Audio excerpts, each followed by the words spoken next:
The $4,000 Hermes bag hit Zara's face before she even registered the movement. She crashed backward into the glass display case, the sound of shattering crystal exploding through the Hannam District boutique like a gunshot. Her temple struck marble. Blood, warm and immediate, trickled down her cheek. The world tilted sideways, designer shoes and gasps of horror blurring together as she hit the floor. "You pathetic," Daniel Reed snarled above her, his face twisted with the same contempt she remembered from 4 years ago. "Did you think I wouldn't recognize you? Following me around like some desperate—" Zara's ears rang. Her wrist screamed where she'd thrown it out to break her fall. But worse than the pain was the flood of memories crashing over her. Daniel's apartment door slamming in her face. Her bank account emptied. The cramped PC bang where she'd slept for 2 months, 8 months pregnant, because it was cheaper than a room. The cramps that started at 3 a.m. The hospital that couldn't save her daughter. "Security!" Daniel's new fiancé shrieked. "This woman attacked my boyfriend!" But Zara's security had already moved. 2 men in black suits materialized, restraining Daniel with professional efficiency. He struggled against their grip, still shouting. "Are you insane? Do you know who I am? I'm calling the police. "You're not calling anyone." The voice cut through the chaos like ice through water. Everyone in the boutique turned toward the entrance. Kang Ji-hun stood in the doorway, backlit by Seoul's afternoon sun, and the temperature in the room seemed to drop 10 degrees. He wasn't tall, maybe 5'10", but he carried himself like he owned not just the building, but the entire district. His black suit was impeccable. His face was beautiful and terrifying in equal measure. But what made people step back wasn't his appearance. It was the way the air changed around him, the way even Daniel stopped struggling, the way the boutique staff suddenly found reasons to look at the floor. Zara tried to push herself up. "Ji-hun, He was beside her in 3 strides, kneeling, his hands impossibly gentle as they cradled her face. Up close, his eyes weren't cold anymore. They were molten with barely contained rage. "Ne sarang," he whispered in Korean, his thumb carefully avoiding the cut on her temple. "Who did this to you?" Zara's throat closed. She couldn't speak. She just looked toward Daniel. Ji-hun's gaze followed hers. When he looked back at Daniel, his expression didn't change. It simply emptied. That was somehow worse than anger. "Soo-jin," he said quietly, never taking his eyes off Daniel. "Get Dr. Yoon here. Now." A woman in a sharp burgundy suit appeared at his shoulder, phone already to her ear. "5 minutes," she said crisply. Then to the boutique manager, "Clear the store. Close it. Everyone out except these 3. She pointed at Daniel, his fiancé, and Zara's fallen shopping bag. "You can't just—" the manager started. Soo-jin pulled out her phone, made 1 call, and handed it to the manager. Whatever the person on the other end said made the manager's face go white. Within 90 seconds, the boutique was empty, except for Ji-hun's people. Ji-hun removed his suit jacket and draped it over Zara's shoulders. It smelled like his cologne, woody and expensive and safe. He helped her to a velvet chair, then turned to Soo-jin. "Everything," he said. "I want everything." Soo-jin's fingers flew across her tablet. Daniel Reed, 34, VP at Wellington Reed Capital, Seoul Branch. American. Work visa expires in 6 months. Salary $380 million, won annually. Trust fund approximately $2.8 billion, won. Engaged to Sophia Park, daughter of the firm's managing director. He's been in Seoul for 18 months. Previous relationships, Ji-hun said. 6 documented ex-girlfriends in the past 8 years. 3 filed complaints, all withdrawn after financial settlements. 1 was hospitalized. Another had a restraining order that mysteriously disappeared from records. Daniel had gone very pale. "This is insane. You can't just— Who the hell are you?" Ji-hun ignored him. "Dr. Yoon?" An older man hurried in with a medical bag, immediately tending to Zara's temple. She winced as he cleaned the wound. "Concussion unlikely, but possible," Dr. Yoon murmured. "The wrist is sprained, not broken." She'll need to rest for a few days. She'll rest as long as she needs, Ji-hun said. Then finally he turned to face Daniel.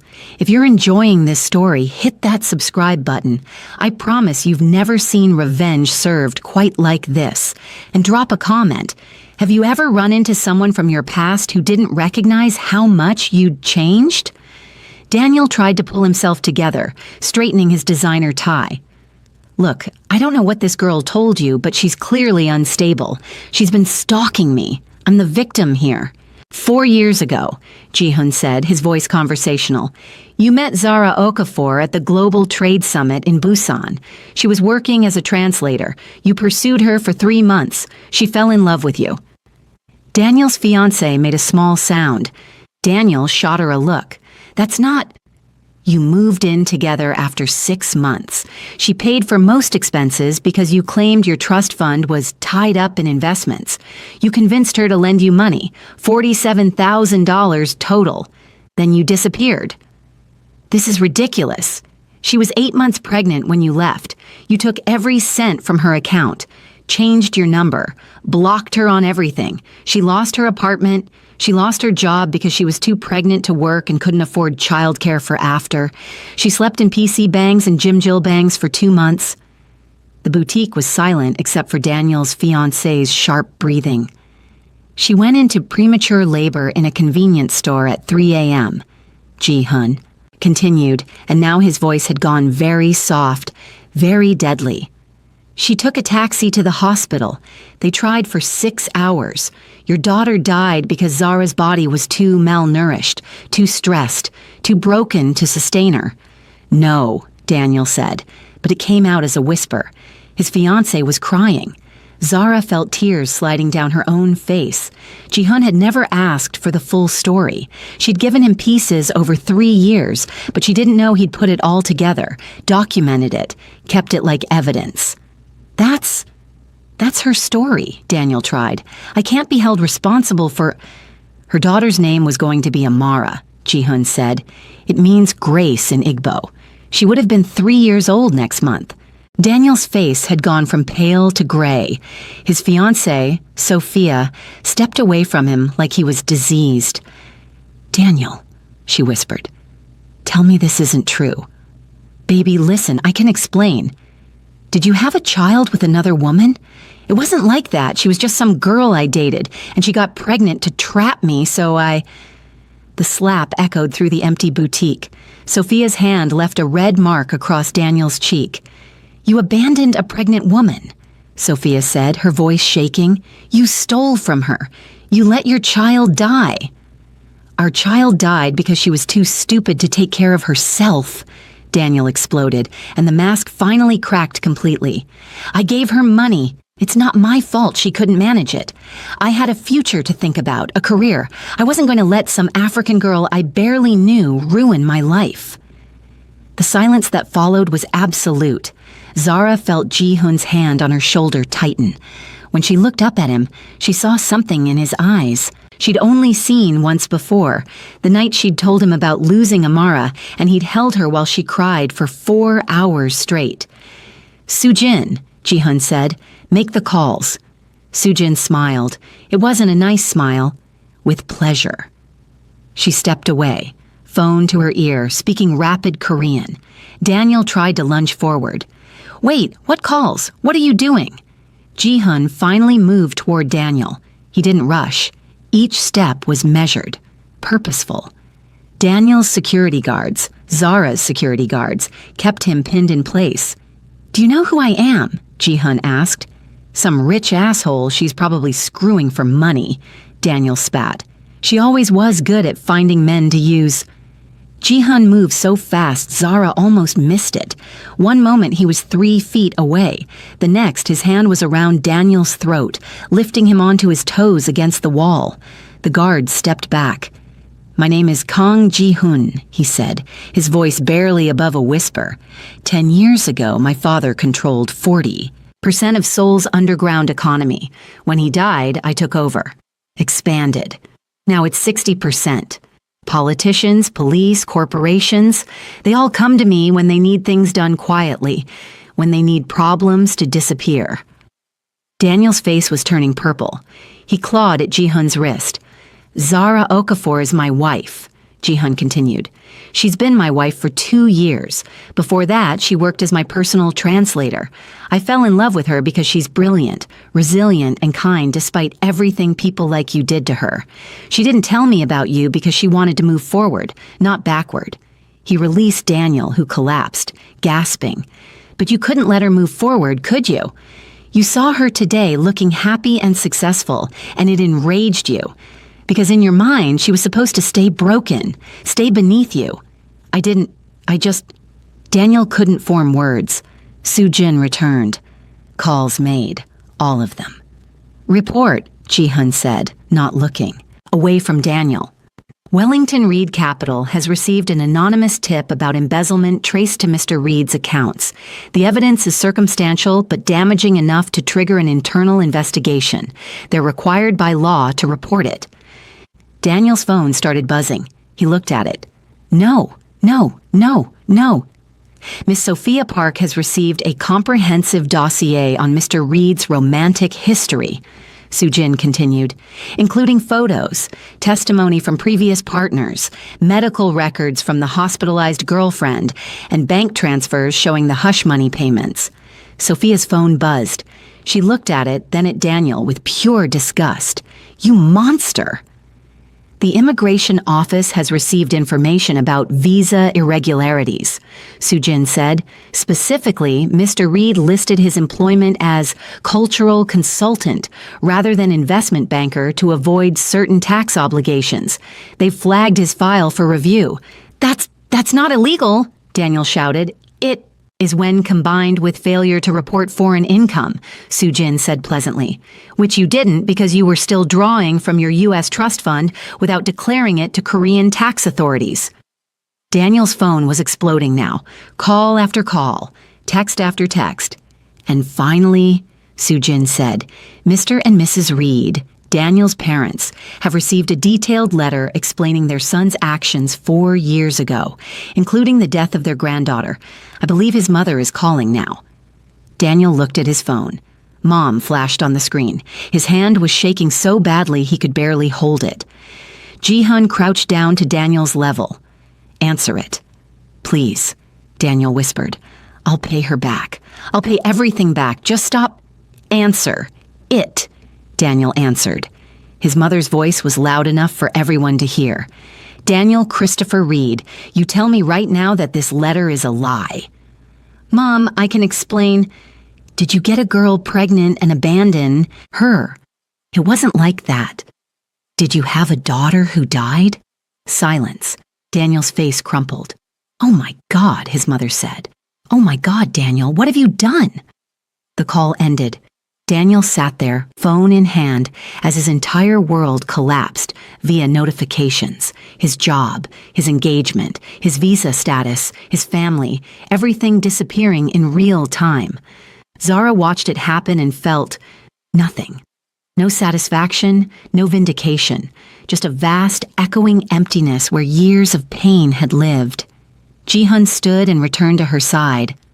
"Zara," he said softly. "What do you want?"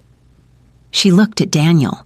This man who'd destroyed her life, who'd killed their daughter through neglect and cruelty, who just moments ago called her stupid and blamed her for everything.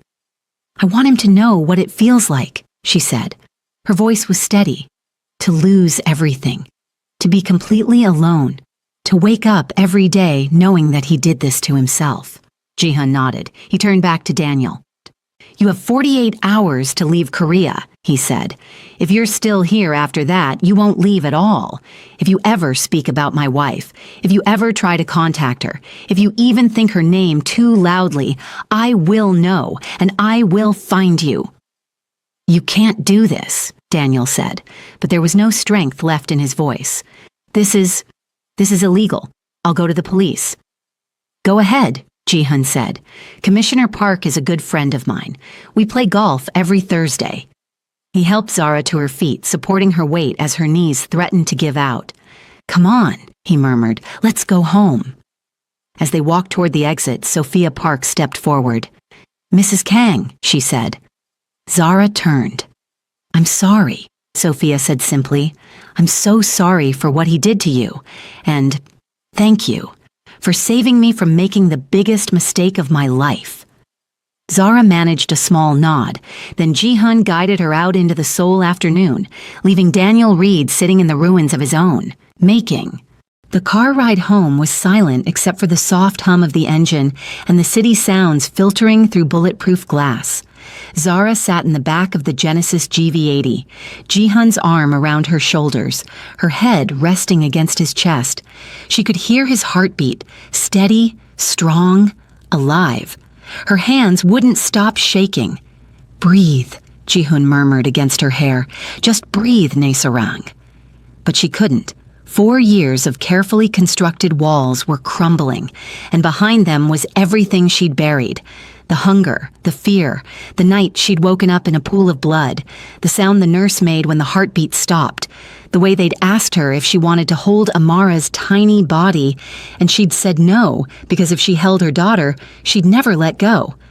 I can't, she gasped. Ji-hun, I can't. Yes, you can. You've been doing it for 4 years. You're the strongest person I know. I'm not strong. I'm broken. I'm so broken, and he looked at me like I was at nothing. Like I was garbage. Like losing our baby was my fault. Her voice cracked. The dam broke. She sobbed into Ji-hun's chest while Seoul blurred past the windows, while Soo-jin drove in tactful silence, while the man who controlled half the city held her like she was made of glass. It wasn't your fault, Ji-hun said fiercely. Listen to me, Zara. None of it was your fault. He did this. He chose to leave. He chose to steal from you. He chose to let you suffer. Those were his choices, not yours. But I loved him. I was so stupid. You were 24 years old and you believed someone when they said they loved you. That's not stupid. That's human. He's the one who should be ashamed, not you. They pulled into the underground parking garage of their building, a glass and steel tower in Hanam-dong, where the penthouses started at 3 billion won. The elevator was private, opening directly into their home.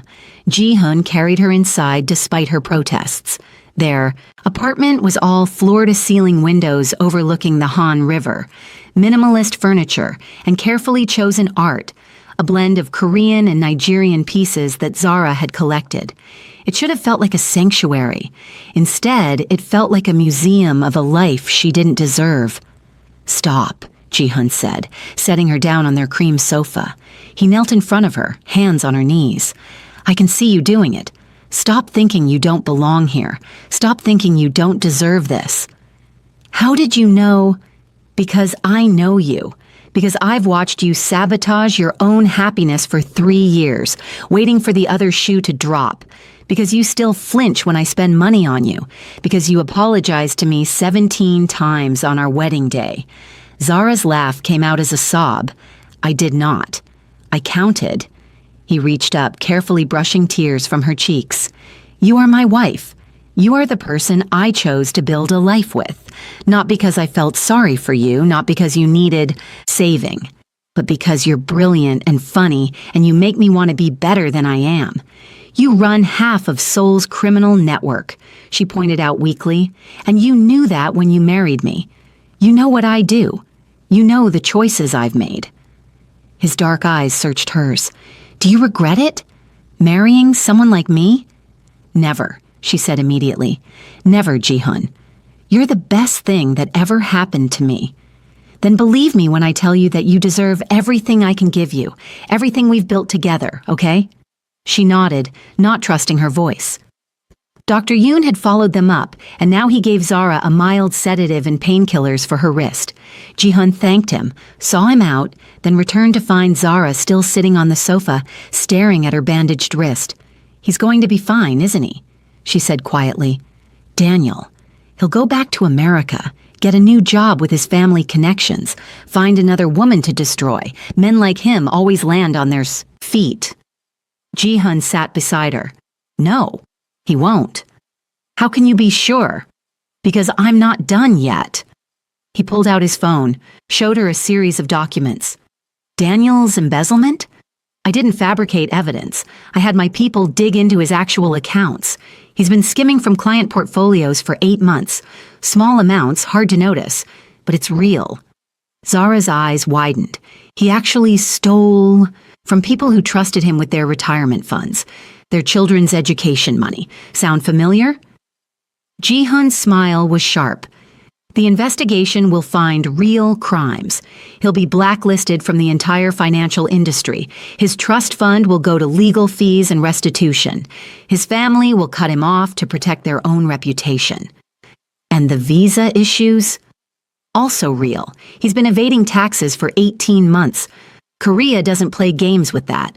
He'll be deported and banned from re-entry. Maybe face charges in the US too, depending on how vindictive the IRS feels. Zara should have felt guilty about it. She'd been raised to forgive, to turn the other cheek, to believe that revenge was poison.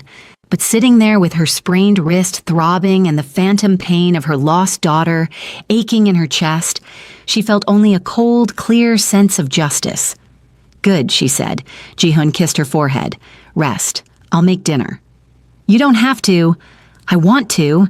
Besides, you love my kimchi jjigae." He did cook, moving through their enormous kitchen with unexpected grace for a man who commanded criminal empires. Zara watched him from the sofa, her body slowly relaxing as the medication kicked in. This was real. This life. This man. This safety. It was hers. Her phone buzzed. Unknown number. She almost didn't answer, but something made her look. A text message. "I saw the news about Daniel Reed. I hope you're okay." Another text.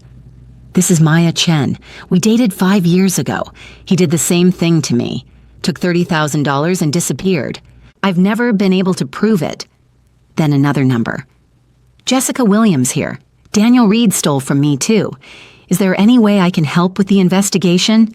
Within an hour, Zara had received messages from 6 different women, all of them Daniel's victims, all of them coming forward now that someone had finally made him face consequences. She showed the messages to Ji-hun. "Do you want to respond?" he asked carefully. Zara thought about it. These women were her, from different timelines, different cities. Some had lost money. One had lost a pregnancy like her. Another had lost her business when Daniel's theft bankrupted her startup. "Yes," she said, "but not tonight. Tonight I just want to be here with you." Ji-hun served dinner. Kimchi jjigae with rice, exactly the way she liked it. Spicy enough to clear sinuses, but not so hot she couldn't taste anything else. They ate on the floor by the windows, watching the sun set over Seoul, painting the Han River gold and crimson. "Tell me something good," Zara said. "Tell me something that has nothing to do with today." Ji-hun thought for a moment. "The foundation building is ready. We can start moving furniture next week. Interviews for staff positions start on Monday." The Second Sunrise Foundation, her dream project, a place for women like her, women who'd been abandoned, abused, financially devastated, to rebuild their lives. "You really think it'll work?" she asked. "I know it will, because you're running it, and you don't give up on people." 3 weeks later, Zara stood in front of the Second Sunrise Foundation building in Itaewon, her hands trembling for an entirely different reason. The building was beautiful, a restored Hanok-style structure with modern glass additions, traditional Korean architecture blended with contemporary accessibility, solar panels on the roof, a garden courtyard in the center, 20 residential units upstairs, communal spaces, and offices downstairs. It had cost Ji-hun more money than Zara wanted to think about. "Stop calculating," Ji-hun murmured beside her. He wore a simple black suit today, trying to look less intimidating for the press. It wasn't working. "This is an investment in something that matters. I just don't want to let you down." "Impossible." He squeezed her hand. "Ready?" She nodded. Her wrist had healed, leaving only a faint scar. The cut on her temple was gone. But the internal wounds were still raw, still bleeding in quiet moments. The crowd was smaller than she'd expected. Some local press, a few donors, about 20 women who'd already been approved for the program. Sue Jin stood at the back, coordinating security with her usual efficiency. Dr. Yoon was there too, volunteering as the foundation's medical consultant. Zara stepped up to the microphone. 4 years ago, she began, and her voice only shook a little. I was sleeping in PC Bangs because I couldn't afford a room. I was 8 months pregnant. The father of my child had stolen my savings and disappeared. I had no family in Korea, no safety net, no idea how I was going to survive. She could see some of the women in the audience nodding. They knew. They understood. I worked until my water broke. I took a taxi to the hospital with money I'd saved from skipping meals. I spent 6 hours in labor, alone, terrified. And then my daughter died because my body couldn't sustain her, because I'd been too malnourished, too stressed, too broken. A reporter in the front row was crying. Zara pushed forward. Her name was going to be Amara. It means grace. She would have been 3 years old next month. Zara's hand went unconsciously to her stomach. For 2 years after that, I was a ghost. I worked, I ate, I slept, but I wasn't alive. I was just existing, surviving. She looked at Ji-hun. He nodded encouragement. And then I met someone who saw me, really saw me. Not my trauma, not my past, not what had been done to me. He saw who I could become if someone just gave me a chance to heal. She smiled. My husband gave me that chance, and this foundation exists because I want to give that same chance to others. The applause was warm, genuine, but Zara held up a hand. I need you all to understand something. This isn't charity. This isn't me playing savior. Every woman who comes through these doors is already strong. They survived things that should have destroyed them. We're not here to fix anyone. We're here to provide resources, safety, and community while they rebuild on their own terms. She outlined the programs: temporary housing for up to 6 months, job training and placement, legal aid for custody battles and immigration issues, mental health counseling, childcare, financial literacy courses, everything she'd wished she'd had 4 years ago. We open officially next Monday, Zara finished, but our first resident moves in today. She gestured to a young woman standing nervously at the edge of the crowd. This is Aisha Mensah. She's 22, from Ghana, and 3 months ago her boyfriend emptied their joint account and left her homeless in a country where she barely speaks the language. She's been sleeping in a church basement. Today, she gets her own apartment, a job interview at a restaurant that needs a prep cook, and access to Korean language classes. Aisha stepped forward, tears streaming down her face. Zara hugged her and whispered in English, "You're going to be okay, I promise." "How do you know?" Aisha whispered. "Back. Because I'm standing here, and if I can make it, so can you." The reporters asked questions. How was the foundation funded? Ji-hun's investments and private donations? Zara carefully didn't mention where some of that money came from. What were the eligibility requirements? Proof of financial abuse or abandonment, willingness to participate in programs, basic background check. Would they help with legal issues? Yes, they had 2 lawyers on retainer specifically for immigration and family law. Then a reporter asked, "Mrs. Kang, is it true that your ex-partner, Daniel Reed, was recently deported from Korea?" Zara's smile didn't waver. "I wouldn't know. I don't keep track of people from my past. I'm too busy building the future." The reporter persisted. "But the timing seems..." "The timing seems like justice," Zara interrupted. "Mr. Reed stole from multiple women over many years.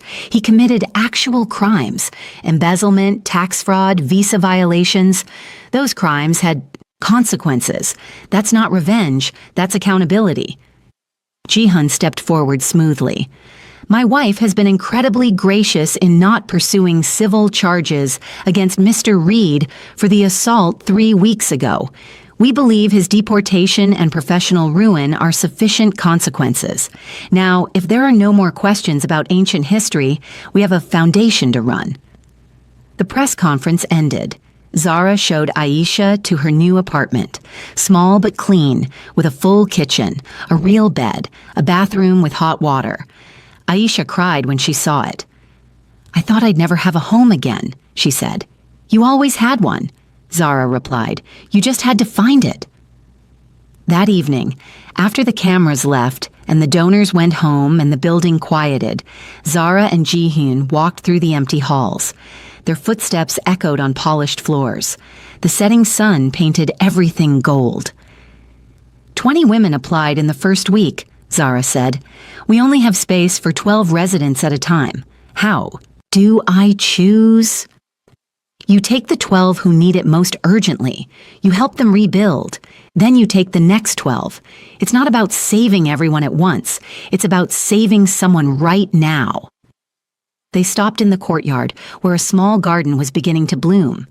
Zara had planted it herself, Nigerian hibiscus and Korean mugungbwa flowers growing side by side. "Do you ever regret it?" she asked. "Building all this for me? The foundation, the programs, everything? You could have used this building for something profitable." Ji-hyun turned to face her.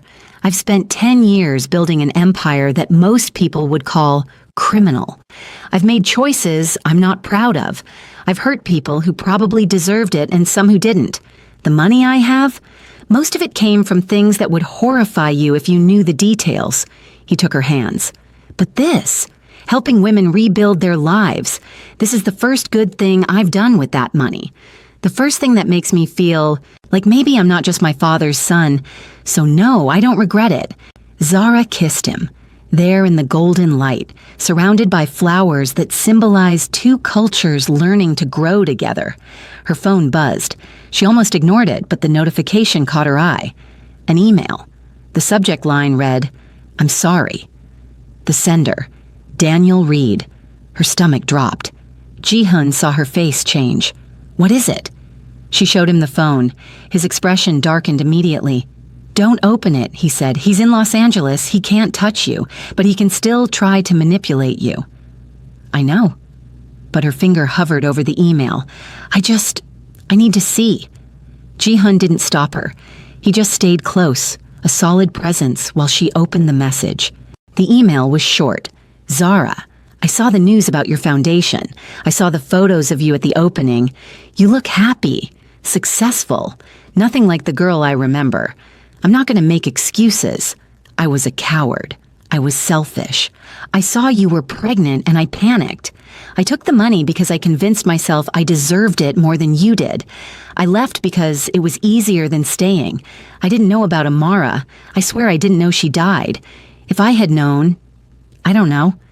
Maybe it wouldn't have changed anything. Maybe I'm exactly the person you think I am. I lost everything.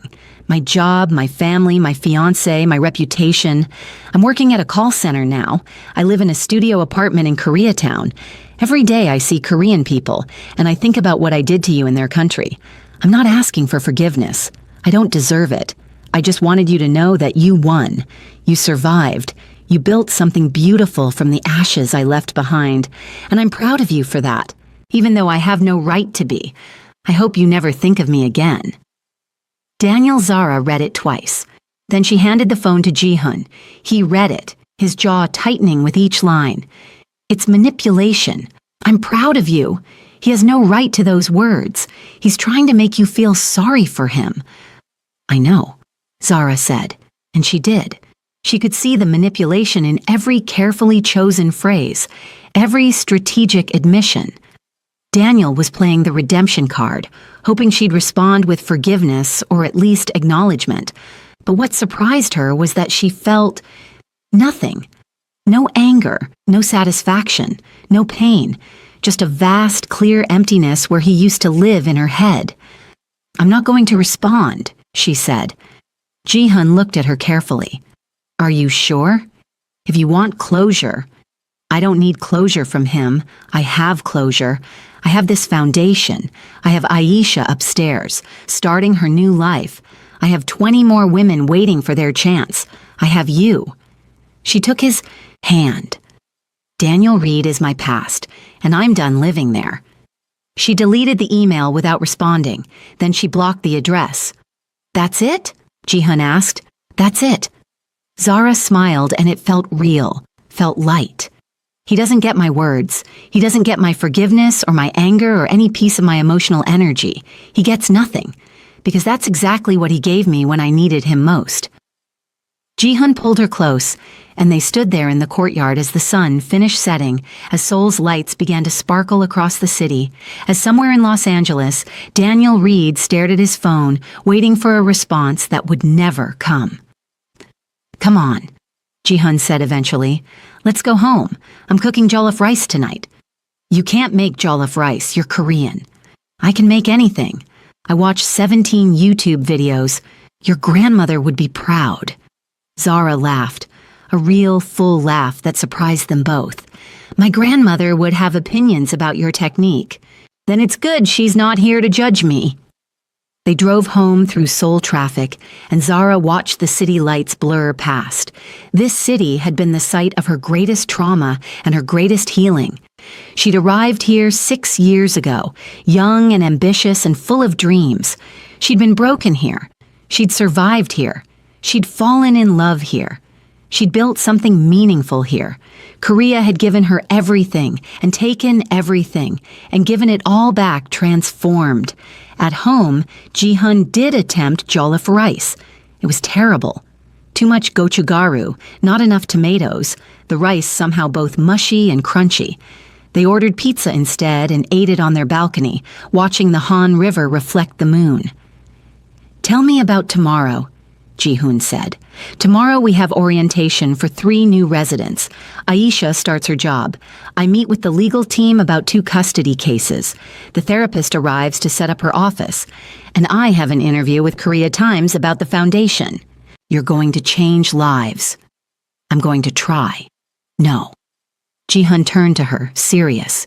"You're going to succeed. Because you understand what these women need in a way no one else can. You've lived it." Zara leaned against him. "Do you think Amara would be proud? If she'd lived?" "I think," Jihyun said carefully, "that Amara's short life had meaning because it led you here, to this moment, to this foundation that will help dozens, maybe hundreds of women. That's not nothing. It doesn't make losing her hurt less. No, but maybe it makes the hurt mean something." They sat in comfortable silence, the kind that only comes after years of knowing someone's rhythms, someone's pain, someone's healing. Zara's phone buzzed. Not Daniel this time. Aisha, sending a photo of her apartment with a simple caption, "Thank you for believing in me." Then another message from Maya Chen, one of Daniel's other victims. "I testified to the Financial Crimes Division today. Because of you, I found my voice again." And another from Jessica Williams. "Started therapy. First time in 3 years, I felt like maybe I deserved to heal." The messages kept coming. Women she'd helped directly and women she'd inspired indirectly. Women who saw her foundation and thought, maybe there's hope for me too. "You want to know what revenge really looks like?" Zara said, showing Jihyun the messages. "It's not Daniel suffering in Los Angeles. It's this. Women helping women. Survivors becoming advocates, pain transforming into purpose.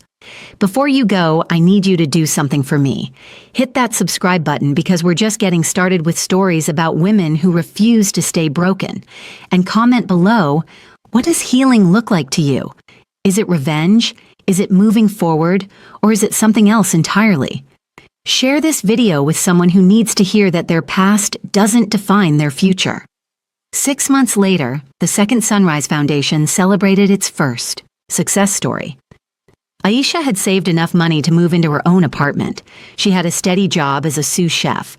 She was taking university classes. She stood in front of the foundation's residents, now 12 women from 8 different countries, and told her story. "6 months ago, I wanted to die," Aisha said simply. "Today, I want to live. That's because of this place, because of Mrs. Kang showing me that surviving isn't the same as thriving, and both are possible." Zara watched from the back of the room, Jihyun's hand in hers. The foundation had expanded. They'd bought the building next door, doubling their capacity. 3 other cities were asking about starting similar programs. Zara had been invited to speak at the UN about financial abuse. But the most meaningful moment came after Aisha's speech, when a new resident approached Zara nervously. "Mrs. Kang, I'm Priya. I just arrived yesterday. I wanted to ask, does it really get better? Because right now I can't imagine ever feeling whole again." Zara looked at this young woman, 25, Indian, abandoned by her husband after he emptied their accounts, and saw herself 4 years ago. "I won't lie to you," Zara said. "It doesn't get better quickly. Some days you'll wake up and the pain will feel as fresh as yesterday. Some days you'll forget to be sad, and then you'll feel guilty for forgetting. Healing isn't a straight line." "Then how do you do it?" "You wake up. You take one step, then another. You let people help you. You help someone else when you can. And one day, maybe not soon, but eventually, you realize you've built a whole new life. Not the life you planned. Something different. Sometimes, something better." Priya's eyes filled with tears. "I just want to feel like myself again." "You will," Zara promised. "But here's the secret. The yourself you become won't be the same person you were before. And that's okay. That's not losing yourself, that's becoming someone stronger." That night in their penthouse overlooking Seoul, Ji-hun found Zara on the balcony, staring at the city lights. "What are you thinking about?" he asked. "I'm thinking about how 4 years ago I was sleeping in a PC bang, pregnant and alone, convinced my life was over, and now I'm here, with you, running a foundation, helping women rebuild their lives. It doesn't feel real sometimes." "It's real. You made it real." Zara turned to face him.